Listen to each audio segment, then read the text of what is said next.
Another important characteristic of a high-value man is al-ghayra, right? Having that protective jealousy. Allah is reaching a point, my beloved brothers and sisters, right? That one actually takes pride in showing his wife off, wanting everybody to see her. Like, what's happening to us men? I believe it was Shaykh al-Albani rahmatullahi alayhi who said, when the jealousy died within men, modesty died within women. Right? And that's very, very profound. Is it true? Without a shadow of a doubt. Us men have forgotten how to be men. We're too worried about what others are going to say about us and what society has become, right? We're seen as misogynists. This is a term that's thrown around. The moment you say anything that moves the feminist bone, right? The moment you say something that moves that feminist bone, you are, right, jammed with these terms of, oh, you're a misogynist and you're overly protective and you're controlling. Right? How was the Messenger sallallahu alaihi wasallam? How were the companions? SubhanAllah, let me share with you guys a hadith. One time the Messenger sallallahu alaihi wasallam, I'm just paraphrasing here for the sake of time. Otherwise, I normally would mention it in Arabic. The Messenger sallallahu alaihi wasallam narrated that he once saw himself in Al-Jannah while in a dream, right? He was having a dream and then he found himself in Al-Jannah. And then he saw that there was a woman that was making wudu in a palace. So the Messenger ﷺ asked, who does this belong to? This palace and this woman who's doing wudu? It was said to him, it is Umar ibn Khattab radiyallahu ta'ala anhu. So the Messenger ﷺ, well, it occurred to him that he wanted to enter this palace. And then he remembered the protective jealousy of Umar ibn Khattab radiyallahu ta'ala anhu. This is while he's in the dream. How can I go into a palace when there's a woman there and she's for Umar ibn Khattab radiyallahu ta'ala anhu? Right? So the Messenger sallallahu alayhi wa said, I refrained and I just left. I went the opposite direction. Look at the understanding between, the men of that time, subhanAllah. I not so long ago, and I'm so grateful to Allah Azza wa Jalla, this video, this lecture that I gave, picked up a lot of publicity. It's called Cheating Husbands, Filthy Fathers, and Free Mixing. I don't know if you guys came across it, right? In that lecture, because it's one thing quoting all the hadith and ayat, and which is then going to fall on deaf ears to many. Oh, look at this guy, he's just backwards, out of touch with reality. We're living in the 21st century, right? Men and women, they have to be mixing with one another. And why are you being overprotective for? Why are you being controlling? Habibi, it's not necessarily about me being overprotective or, as they say, insecure, right? This is what Allah subhanahu wa ta'ala mentioned. So in that lecture, I read out, right, the people, victims. These are victims who fell victim to gender mixing. What ended up happening to their marriages, how the marriages broke down, how some of them became traumatized, and that is because simply you did not follow a basic instruction, which was not being alone with the opposite gender. Messenger sallallahu alayhi wa sallam said, مَا خَلَى رَجُلٌ مَعَ امْرَأَةٍ إِلَّا كَانَ الثَّالِثُ مِنَ الشَّيْطَانِ. Never does a man seclude himself with a woman except that the third is shaitan. You've been told also, إِيَّاكُمْ وَالدُّخُولَ عَلَى النِّسَاءِ. Beware of entering upon women. So the Messenger sallallahu alayhi wa sallam was asked about the brother-in-law. The Messenger sallallahu alayhi wa sallam said, the brother-in-law is death. The brother-in-law is death. And he is the closest to his brother's wife. You're being told that he is death, let alone anyone else. So subhanAllah, some of these victims, they would say we would open our doors for innocent chit-chats, where men would come in with their wives, and then subhanAllah, zina ends up taking place in the house of the woman that opened these doors for people to come and gender mix. This is when I wallahi really appreciate knowledge, honestly. The other day I came across this video, and the video is going viral on Twitter. Right? A man's getting married to a woman. I don't know if you guys seen it. It was literally kicking off. Man's getting married to a woman, and she requested from him to bring this popular celebrity guy or something. Everyone knows her favorite artist. Favorite artist. So he comes and hugs her in front of everyone, and she's getting excited. On the wedding day, and he's there apparently. He's there apparently.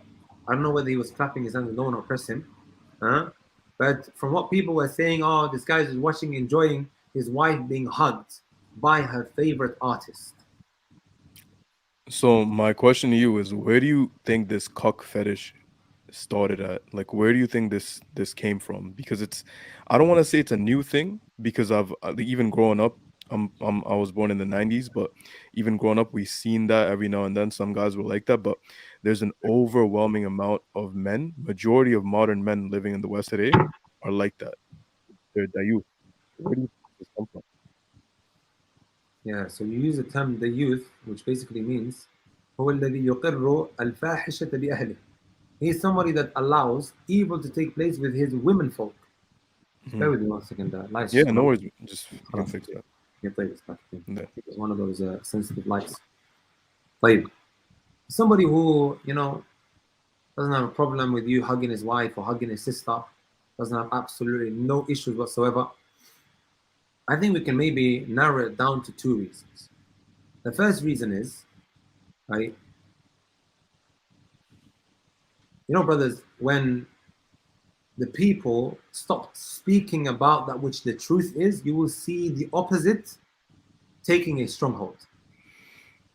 Would you guys agree with that? When you look at the feminist movement, you find the feminist movement that ended up having such a stronghold. Now you have the red pill movement.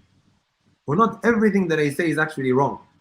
They are coming out with some things that are correct, right? However, a lot that which they propagate, to be honest, isn't in line with the Sharia. In fact, it is contrary to it.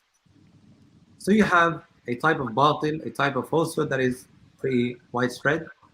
And then because the truth is then not spoken about, everyone's now scared to be cancelled.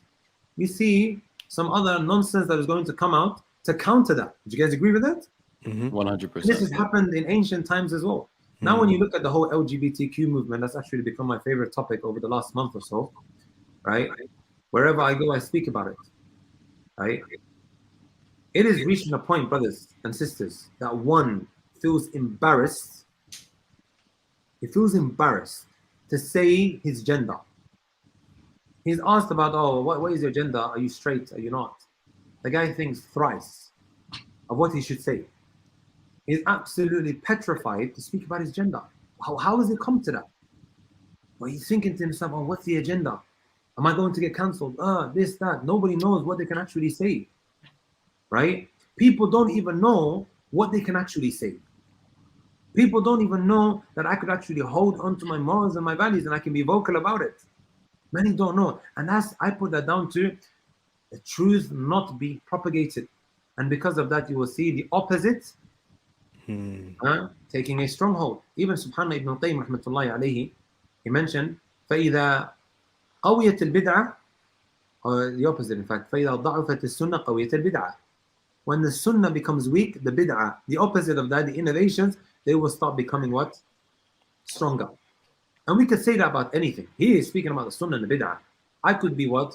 Watering down the truth.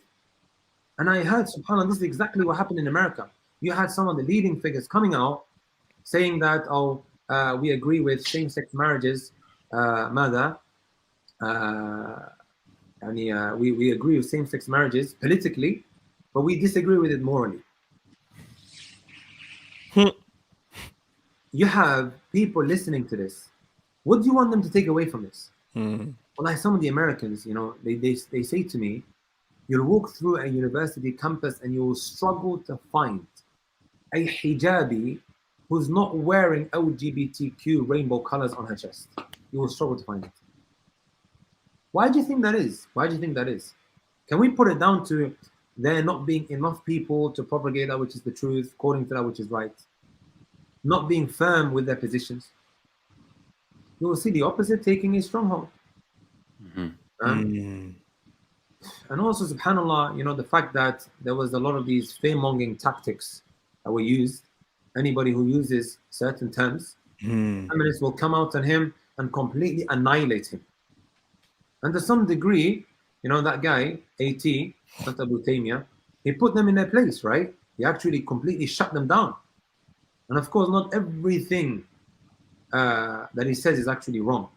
There were some things that he said which were in line with Allah subhanahu wa ta'ala's sharia. But to some degree, he actually really did put them in their place.